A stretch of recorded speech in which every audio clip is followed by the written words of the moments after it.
langsung menurunkan anggota yang terdiri dari tim gabungan dari Bareskrim dan juga Polda Bali untuk melakukan penyelidikan untuk menangkap pelaku. Untungnya Villa The Palm House ini memiliki CCTV dan dari CCTV itulah para pelaku ini bisa diidentifikasi. Yang mana pada akhirnya pihak kepolisian langsung mendapatkan data-data dari para pelaku yang merupakan warga Meksiko ini dengan nama Yo Gang. Tekan tombol subscribe geng.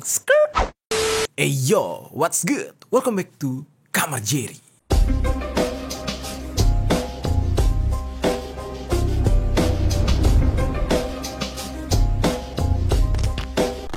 Geng, apa yang terlintas di kepala kalian ketika kita membahas tentang Meksiko? Ya mungkin kalian akan membahas bagaimana budaya di sana yang cukup unik, ya kan? Orang-orangnya, orang-orang Latin yang dikenal cakep-cakep gitu ya. Terus juga makanan mereka yang dikenal pedas-pedas. Dan yang tidak kalah terkenalnya adalah tentang kartel alias para bandar atau pengedar narkoba asal Meksiko. Itu udah terkenal banget, geng. Yang mana mereka ini bukan hanya kaya-kaya, bukan hanya sukses menjual narkoba mereka, tetapi mereka juga terkenal kejam-kejam. Mereka tidak segan-segan mengeksekusi lawan dari bisnisnya. Seperti yang kita tahu ya, di Meksiko itu ada sebuah kartel yang bernama Kartel Sinaloa, yang mana mereka cukup besar dan dikenal oleh seluruh dunia atau dunia internasional karena track record mereka dalam menjalankan bisnis. Bahkan sudah ada filmnya di Netflix. Dan negara Meksiko sendiri termasuk ke dalam negara yang memiliki tingkat kriminalitas tinggi. Pada tahun 2019 aja, kasus eksekusi itu ada sekitar 34.582 kasus. Ya, sebanyak 34.000 itu nyawa melayang. Yang mana itu artinya kalau kita hitung ya, setiap 15 menit di Meksiko itu ada satu kasus penghilangan nyawa, ada satu kasus eksekusi yang terjadi di sana dan dilakukan oleh para kartel. Dan para kartel ini kekuatannya jauh lebih besar daripada kekuatan polisi. Makanya ketika pemerintah Meksiko ingin menghadapi kartel, yang turun itu justru militernya, bukan polisinya, geng. Ya polisinya ada, tetapi dibantu oleh pasukan militer. Karena kalau sudah melawan kartel, mereka harus menggunakan senjata yang proper, bahkan harus pakai tank. Dan kalau di banyak negara, para gangster, para penjahat itu dikejar oleh polisi, tetapi di Meksiko justru kebalik. Polisilah yang dikejar oleh kartel, yang dikejar oleh gangster. Nah, biasanya mereka ini akan menculik polisi, lalu menginterogasi polisi, dan melakukan tindakan kekerasan agar mendapatkan data-data dari pihak kepolisian. Dan bahkan yang lebih gilanya lagi adalah para kartel ini, mereka sengaja mengirimkan perwakilan mereka untuk jadi polisi. Jadi anggota kartel itu dimasukkan ke sekolah polisi supaya mereka dapat mengontrol semuanya. Jadi bisa dibayangkan ya, geng, betapa chaosnya permasalahan kriminal di Meksiko. Dan bahkan anak-anak kecil di sana, kalau di Indonesia anak-anak kecilnya cita-citanya mau jadi polisi, tentara, mau jadi dokter, mau jadi gamers. Kalau di Meksiko anak-anaknya sudah bercita-cita ingin menjadi bos kartel. Ya tidak semua, tetapi ada. Lalu yang jadi pertanyaannya, apakah sifat brutal, sifat berani dari para anggota kartel dan gangster asal Meksiko ini berlaku di negara lain? Ya misalkan nih, mereka lagi banyak duit, tiba-tiba terbang ke Thailand misalkan. Apakah mereka akan seberani ketika mereka berada di kandangnya? Ya jelas jawabannya enggak. Tetapi sedikit tidaknya mereka tuh punya nyali. Kalau ditantang sampai hilang-hilangan nyawa, mereka juga ayo karena memang nyalinya ada. Hari ini gue mau ngajak kalian untuk membahas sebuah kasus yang mana ini berkenaan dengan gangster atau kartel Meksiko yang ditangkap di Indonesia. Wah gila nih, Indonesia kedatangan anggota kartel yang kejam dan bahkan mereka ini kabarnya berada di Indonesia karena pelarian setelah mengeksekusi seseorang. Kejadian ini terjadi di Bali, yang mana 4 orang geng member yang terdiri dari 1 ketua geng dan 3 anggotanya itu tertangkap di Bali setelah mereka melakukan penembakan terhadap warga Turki ketika mereka sedang berada di Bali. Ketiga anggota gangster tersebut berhasil ditangkap di Bali dan yang 1 ketuanya itu berhasil ditangkap di Nganjuk, kampungnya Billie Eilish ya. Kalau kata anak-anak zaman sekarang, Billie Eilish lahirnya di Nganjuk. Dan anggota gangster ini benar-benar berasal dari Meksiko. Mereka punya nama di Meksiko dan mereka punya track record kriminal di Meksiko. Bagaimana cerita selengkapnya tentang kasus yang satu ini? Langsung aja kita bahas di Permisi, peristiwa misteri dari berbagai sisi.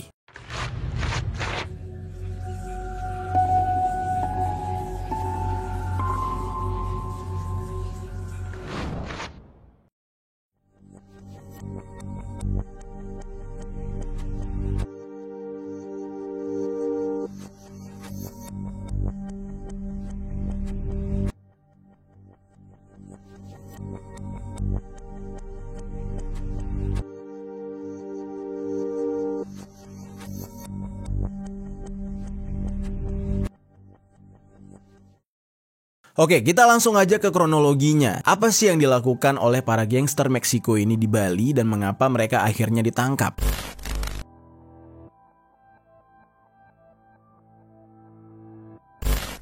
Jadi, mereka ini melakukan perampokan, geng. Mereka melakukan perampokan pada hari Selasa tanggal 30 Januari tahun 2024 di sebuah villa yang bernama The Palm House yang berlokasi di Kecamatan Mengwi, Kabupaten Badung, Bali. Kebetulan villa itu sedang disewa oleh seorang turis asal Turki yang bernama Turan Mehmet. Usianya 41 tahun. Turan diketahui di saat itu sedang berlibur di Bali bersama dengan 3 orang temannya. Menurut informasi yang gue dapat, di antara ketiga teman Turan, salah satunya merupakan adiknya sendiri yang bernama Turan Muhammad Enes. Nah, namanya sama gitu ya. Ketika mereka berada di villa tersebut, sebenarnya villa itu dijaga oleh seorang security. Nama security-nya itu adalah Imade Sutana. Nah, jadi sebelum para gangster asal Meksiko ini melakukan perampokan di villa milik Turan, para gangster ini sempat terlebih dahulu melakukan survei, yang kebetulan surveinya di daerah sekitar villanya Turan. Sampai akhirnya mereka menemukan villanya Turan, yaitu Villa The Palm House tadi. Nah, mereka melakukan penyisiran survei sekitar jam 10 malam. Di saat itu, dari semua villa yang mereka lihat, mereka merasa cocok dengan villa yang disewa oleh Turan, yaitu The Palm House. Lalu, setelah merasa cocok dengan lokasi yang akan mereka rampok, mereka menunggu beberapa jam kemudian. Lalu, di saat jam sudah menunjukkan pukul 1.18 dini hari, yang mana di saat itu Turan bersama teman-temannya belum beranjak tidur. Mereka di saat itu sedang berbincang-bincang, duduk santai di villa, dan tanpa mereka sadari, ada 4 orang warga negara Meksiko sedang berada di area villa mereka. Nah, ini gue sebutkan satu persatu nama dari para gangster Meksiko ini, geng. Yang pertama itu namanya Aramburo Contreras Jose Alfonso, usianya 32 tahun, masih muda. Lalu ada Mayor Queen Escobedo Juan Antonio, usianya 24 tahun. Lalu ada Deras Gonzalez Victor Eduardo, usianya 36 tahun. Lalu yang terakhir ada Siqueiros Valdez Roberto, yang umurnya 27 tahun. Di saat itu, keempat warga Meksiko yang merupakan anggota gangster ini entah dari mana memiliki senjata api, geng. Ini jujur gue bingung juga gimana caranya mereka masuk ke negara orang, ya negara kita gitu ya, sampai ke Bali. Mereka memiliki senjata api. Apakah mereka mendapatkan senjata api dari Indonesia atau justru bawa dari daerahnya? Gimana tuh cara nyelundupinnya? Nah, di saat itu yang jelas mereka menggunakan senjata api ini untuk melakukan perampokan di villanya Turan. Aksi perampokan ini diawali dengan 2 orang Meksiko tersebut mengendarai sepeda motor dan berhenti di depan villa The Palm House. Lalu salah satu di antara mereka menghampiri security yang bernama Pak Sutana di pos tempat penjagaan. Ketika bertemu Pak Sutana, tiba-tiba salah satu dari gangster ini membuka handphonenya lalu menunjukkan sebuah foto villa yang ada di HP-nya, dan posisinya kan masih di luar pagar tuh. Kemungkinan besar di saat itu mungkin dia seolah-olah ingin bertanya kepada Pak Sutana letak villa yang ada di dalam foto di HP-nya tersebut. Nah, lalu ketika Pak Sutana sedang melihat foto itu, secara tiba-tiba di saat Pak Sutana sedang lengah, salah satu dari pelaku yang lain yang berada dari motor langsung tiba-tiba melompati pagar villa, lalu kemudian disusul oleh pelaku yang sedang berada dengan Pak Sutana. Nah, pelaku yang satu ini langsung mendorong Pak Sutana sampai terjatuh dan masuk melalui pagar. Lalu di saat itu, Pak Sutana yang merupakan security ini mencoba untuk melawan, tetapi sayangnya dia ditodong dengan senjata, geng. Jadi dia nggak bisa melawan lagi. Karena di saat itu, kalau saja Pak Sutana ini macam-macam, dia pasti langsung akan didor. Nah, jadilah Pak Sutana tidak bisa berbuat banyak. Nah, menurut salah satu artikel berita nih, geng ya, anggota gangster yang menunjukkan foto di dalam HP-nya kepada Pak Sutana sekaligus menyandra Pak Sutana itu adalah anggota yang bernama Siqueiros. Nah, dan dalam kejadian ini ada 2 versi cerita atau sumber informasi yang berbeda nih. Menurut pengakuan Pak Sutana, ketika kejadian itu dia hanya melihat ada 3 anggota gangster aja. Nah, tetapi di dalam informasi lain dikatakan dari hasil penangkapan itu totalnya ada 4 orang. Nah, sebenarnya pemberitaan ini memang belum ada keterangan yang jelas. Kalau misalkan teman-teman ada yang mengetahui jelasnya 3 atau 4 orang anggota gangster tersebut, boleh tinggalkan komentar di bawah nih, geng. Oke, kita lanjutkan. Jadi, di dalam kasus ini Pak Sutana berhasil disandra dan membuat para gangster ini berhasil dengan bebas masuk ke area villa. Dan para anggota gangster ini membagi tugas mereka masing-masing, yang mana satu orang ditugaskan untuk terus mengawasi Pak Sutana, sementara yang lainnya masuk ke dalam villa tempat si Turan dan ketiga temannya sedang bersantai. Para gangster ini ketika masuk ke dalam villa, tadinya rencananya mereka mau masuk secara mengendap-endap dan diam-diam. Tetapi ketika sampai di dalam villa, mereka mendapati Turan beserta tiga temannya itu masih dalam kondisi santai. Akhirnya, tanpa basa-basi, para gangster ini langsung menodongkan senjata kepada para turis Turki tersebut. Dan malangnya nasib Turan, dia justru menjadi target para gangster tersebut dengan menerima sekitar 5 tembakan senjata. Yang mana akibatnya, Turan Mehmet itu menderita luka tembak yang cukup parah. Tembakan dari para gangster ini itu menyasar ke bagian perut bagian tengah yang tembus sampai ke perut bagian kanan. Lalu ada juga luka tembak yang mengenai lengan bagian kiri sampai pelurunya tembus ke dada kiri. Lalu peluru yang ada di dada kiri masih terperangkap di sana. Sementara Turan ditembak oleh para gangster tersebut, tiga temannya yang lain itu berhasil kabur. Mereka berhasil menyelamatkan diri keluar villa. Sementara itu, Turan langsung dilumpuhkan dan tidak bisa berbuat apa-apa. Setelah Turan berhasil dilumpuhkan oleh para gangster Meksiko ini, mereka langsung mengambil uang tunai yang tergeletak di ruang tengah villa tersebut milik adiknya Turan. Di sana ada uang rupiah sebanyak 30 juta rupiah dan juga USD sebanyak 4.000 USD atau setara dengan 62 juta rupiah. Nah, setelah mereka berhasil mendapatkan apa yang mereka cari, yaitu uang, langsung nih para gangster Meksiko ini pergi dari lokasi tersebut dan meninggalkan jasad Turan tergeletak di dekat ruang laundry. Di sisi lain, si security yaitu Pak Sutana sempat mendengar adanya suara tembakan dari dalam villa. Di saat itu Pak Sutana belum berani untuk masuk ke dalam villa karena khawatir dia juga akan menjadi korban. Lalu Pak Sutana mencoba untuk memastikan kondisi sudah aman dan dia tidak lagi mendengar adanya keributan di dalam. Langsung di saat itu dia berinisiatif untuk meminta tolong kepada security dari villa lain. Nah, ada villa yang tidak jauh letaknya dari villa tempat dia berjaga ini, yaitu Villa Belladonna. Dia meminta security dari villa tersebut untuk sama-sama memeriksa villa yang dia jaga, yaitu Villa The Palm House tadi. Nah, lalu Pak Security Sutana ini ditemani dengan security lain langsung memeriksa ke dalam villa dan menemukan Turan sudah dalam kondisi yang mengenaskan. Tubuhnya berlumuran cairan merah dan ada bekas luka tembak. Ketika kejadian ini terjadi, sebenarnya ada satu orang laki-laki yang bernama Ngurah Dharma Sumantara yang mendengar keributan itu, namun dia mengira suara dentuman tersebut seperti suara gemuruh dari papan kayu. Namun dia merasa curiga, mengapa ketika suara gemuruh tersebut terdengar diikuti oleh suara teriakan orang. Ngurah sendiri itu adalah security juga. Dia bekerja di salah satu villa lain, yaitu Villa Shahzadi yang juga berlokasi tidak jauh dari villanya Turan. Ngurah Dharma ini sempat memeriksa villa yang dia jaga. Dia pikir itu berasal dari villa tersebut. Dia cek satu persatu tapi sepi. Tidak ada satu orang turis pun yang terlihat karena memang para tamu yang menyewa Villa Shahzadi tersebut sudah tidur pulas. Nah, tapi karena Ngurah Dharma ini penasaran dari mana asal dentuman itu, dia akhirnya mencoba untuk keluar ke arah jalan dan memeriksa sekeliling. Di saat itu menurut pengakuan Ngurah, dia sempat melihat beberapa orang Meksiko atau turis Meksiko yang sedang tergesa-gesa. Di saat itu dia bahkan sempat berkomunikasi dengan orang-orang Meksiko ini. Orang Meksiko tersebut sempat bertanya kepada Ngurah, apakah Ngurah security dari Villa The Palm House atau bukan. Nah, di saat itu Ngurah menjawab kalau dia bukanlah security di villa yang dimaksud. Setelah mendapatkan jawaban dari Ngurah, dan Ngurah pun gak tahu apa-apa di saat itu karena cuma ditanyakan lalu dia jawab. Nah, orang Meksiko itu langsung meninggalkan Ngurah karena merasa Ngurah bukanlah target mereka. Tapi dari pengakuan Ngurah di saat itu, dia hanya melihat 2 orang Meksiko itu aja. Anggotanya yang lain dia nggak tahu. Nah, entah bagaimana strategi yang diatur oleh para gangster Meksiko ini, yang jelas mereka dengan sangat santai melakukan aksi perampokannya tersebut. Setelah orang Meksiko ini pergi, Ngurah tidak tahu menahu kalau orang-orang ini baru saja melakukan penembakan. Di saat itu dia hanya mengintip ke arah Villa The Palm House karena dia ditanyakan gitu ya. Kan dia ditanyakan apakah dia security di Villa The Palm House atau bukan. Nah, setelah dia bilang bukan, orang-orang Meksiko ini pergi. Lalu Ngurah bingung kenapa harus nanya Villa The Palm House. Nah, karena dia curiga, dia ceklah tuh Villa The Palm House dan di saat itu terlihat sangat sepi, tidak ada suara sama sekali.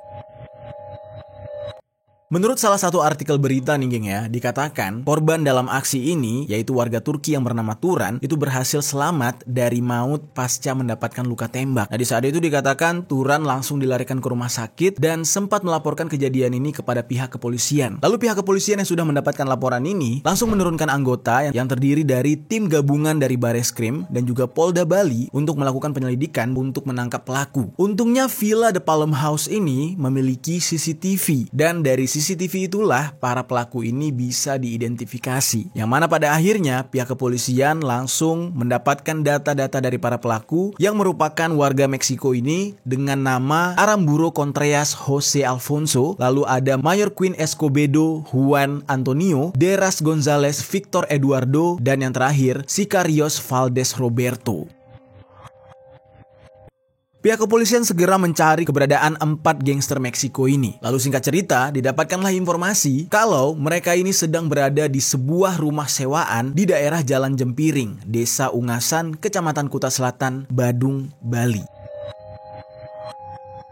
Dari hasil penyelidikan di TKP, pihak kepolisian juga menemukan selongsong peluru yang berasal dari senjata api milik para gangster ini. Berdasarkan hasil uji balistik Laboratorium Forensik Polda Bali, proyektil, selongsong, dan juga peluru tersebut merupakan peluru kaliber 7,65 x 17 mm buatan PT Pindad, buatan dalam negeri Indonesia. Jadi peluru tersebut dibuat di Indonesia. Nah, jadi di sini kita bisa pastikan ya, kalau para gangster ini mendapatkan senjata bukan dibawa dari negara mereka, melainkan mereka beli di Indonesia. Dari siapa mereka beli? Ya wallahualam, belum ada keterangan yang pasti. Nah lalu berbekal informasi tersebut, pada hari Sabtu tanggal 27 Januari tahun 2024 sekitar jam 8 pagi, tim gabungan yang terdiri dari Direktorat Tindak Pidana Umum Bareskrim Polri dan juga Direktorat Reserse Kriminal Umum Polda Bali, Satuan Reserse Kriminal Polres Badung, dan Satuan Brimob Polda Bali langsung melakukan penangkapan kepada semua pelaku. 2 di antara 4 pelaku itu ditangkap di dalam rumah. 1 orang lainnya itu ditangkap ketika sedang berada di jalan raya yang lokasinya tidak begitu jauh dari rumah tersebut. Dalam penangkapan tersebut, pihak kepolisian mengamankan beberapa bukti termasuk sebuah helm serta pakaian yang mereka gunakan ketika melakukan aksi perampokan tersebut. Selain itu, pihak kepolisian juga menemukan sejumlah uang tunai dalam bentuk rupiah dan juga USD yang diduga adalah uang dari hasil perampokan para pelaku ini. Nah, namun para pelaku ini sudah berhasil menghilangkan barang bukti berupa senjata api yang mereka gunakan. Jadi nggak tahulah udah dibuang kemana. Ketika pihak kepolisian menginterogasi para gangster ini dan ditanyakan dari mana mereka mendapatkan senjata buatan Indonesia tersebut dan juga di mana mereka sembunyikan senjata tersebut. Namun semua gangster ini memilih untuk diam dan mereka terlihat seperti sudah sangat terlatih menghadapi polisi. Mereka tidak mau menjawab apapun walaupun sudah didesak habis-habisan oleh pihak kepolisian. Ketika penangkapan itu, hanya 3 orang yang berhasil ditangkap. 1 orang yang terakhir yaitu Sicarios Valdez Roberto tidak ada di lokasi. Jadinya dia masuk ke dalam daftar pencarian orang. Dia buron.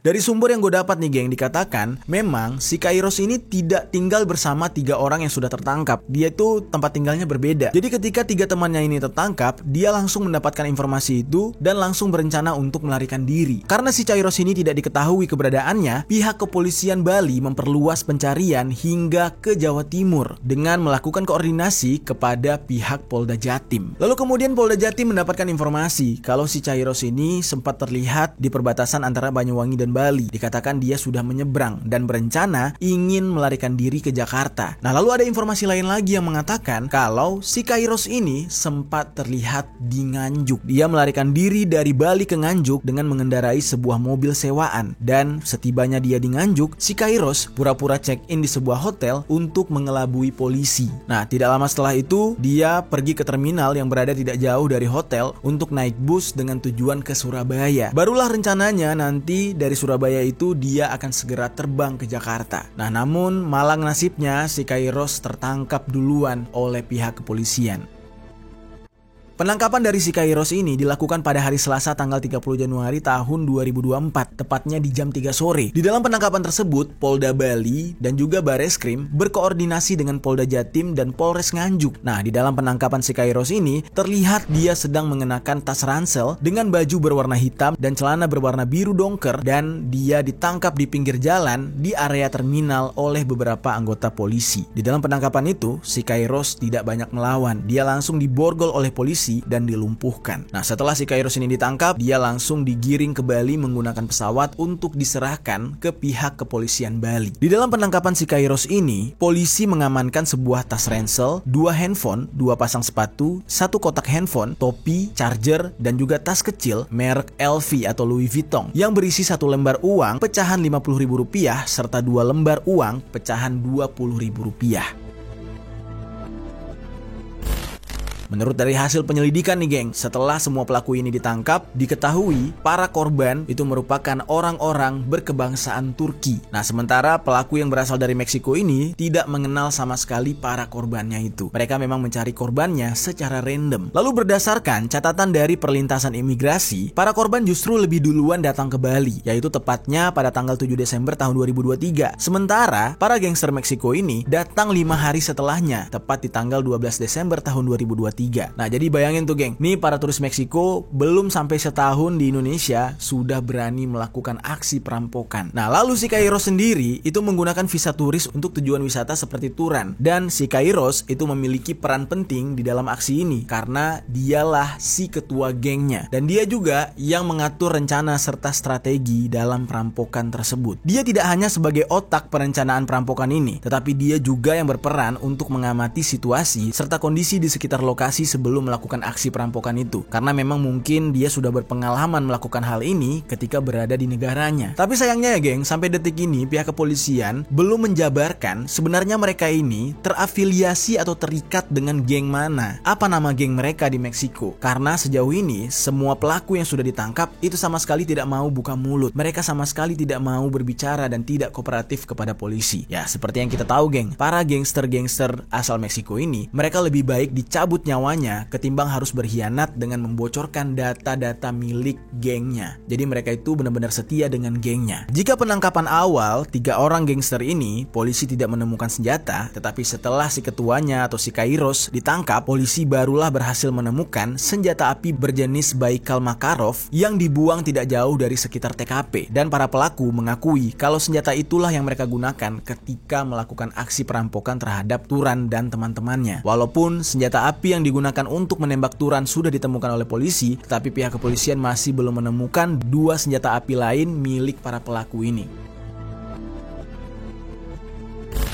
Informasi menurut Kapolres Badung yaitu AKBP Teguh Priyowasono, aksi perampokan ini juga bukan hanya perampokan biasa, tetapi ada kaitannya dengan permasalahan antara gangster Meksiko dan gangster Turki. Nah, jadi di sini mulai agak terbuka nih geng. Kalau pada keterangan awal dikatakan mereka nggak saling kenal, ya mungkin secara personal mereka memang tidak saling kenal, tetapi secara gengnya mereka ini saling tahu satu sama lain dan sedang terlibat masalah. Nah, perseteruan mereka ini dicurigai ada hubungannya dengan bisnis ilegal yaitu perdagangan narkotika. Nah, namun ini masih di dalam tahap dugaan sementara dan pihak kepolisian masih mendalami motifnya, geng. Nah, lalu diketahui juga yang menembak Turan secara brutal itu adalah anggota gangster Meksiko yang bernama Aramburo Contreras Jose Alfonso. Dia yang benar-benar nafsu sekali menghabisi Turan.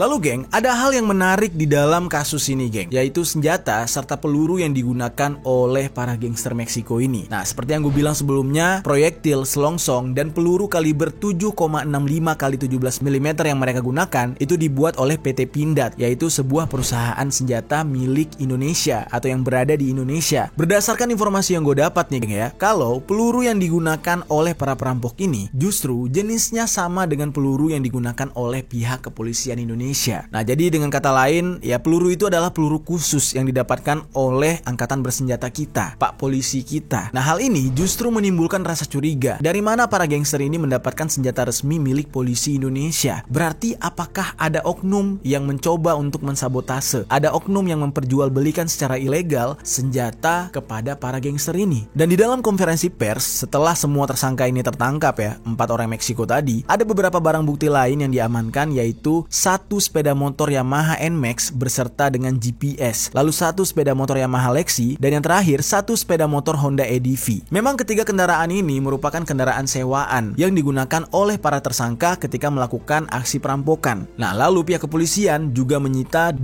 helm yang dipakai oleh para pelaku yang merupakan milik rental motor, 7 HP milik pelaku, 4 file rekaman CCTV, yang mana 2 diantaranya merupakan CCTV di lokasi kejadian, dan 1 baju lengan panjang berwarna krem, 1 buah sarung tangan hitam, 1 buah dompet abu-abu merek Dior yang berisi 1 lembar uang 20 ringgit Malaysia, 1 lembar uang 5 ringgit Malaysia, 1 lembar uang 1 ringgit Malaysia, dan 1 lembar uang 5 lira Turki, dan 1 lembar uang 10.000 rupiah, 1 lembar uang 1.000 rupiah, dan 6 lembar uang 100.000 rupiah. Nah, jadi kalau kita lihat dari bukti jenis uang yang ditemukan, berarti para gangster Meksiko ini sudah pernah mengunjungi negara-negara asal dari uang tersebut, termasuk salah satunya Malaysia dan juga Turki. Nah, lalu yang membingungkan nih geng ya, ketika dicurigai kalau ini adalah permasalahan antar gangster, tiba-tiba Turan itu tidak diketahui keberadaannya. Informasi tentang Turan itu agak samar-samar. Ada yang bilang Turan ini sudah meninggal dunia, ada juga yang bilang kalau Turan berhasil selamat. Nah, seperti ada sesuatu yang disembunyikan dan seperti Turan ini sengaja dihilangkan, tidak tahu keberadaannya di mana. Nah, untuk sementara ini para pelaku sudah dipenjara di Bali dan untuk hukumannya mereka akan melalui proses persidangan. Namun kalau dari kondisi yang kita lihat ya, kemungkinan besar sih mereka ini bakal dihukum mati. Nah, gimana geng menurut kalian? Ini ada beberapa pertanyaan yang timbul. Yang pertama, dari manakah mereka mendapatkan senjata api yang seharusnya hanya dipakai oleh polisi Indonesia? Siapakah yang memberikan atau memperjualbelikan senjata itu kepada para gangster Meksiko? Nah, lalu pertanyaan yang kedua, menurut kalian, apakah ini benar-benar problem antar gangster atau justru memang murni perampokan yang dilakukan oleh gangster Meksiko? Coba tinggalkan komentar di bawah.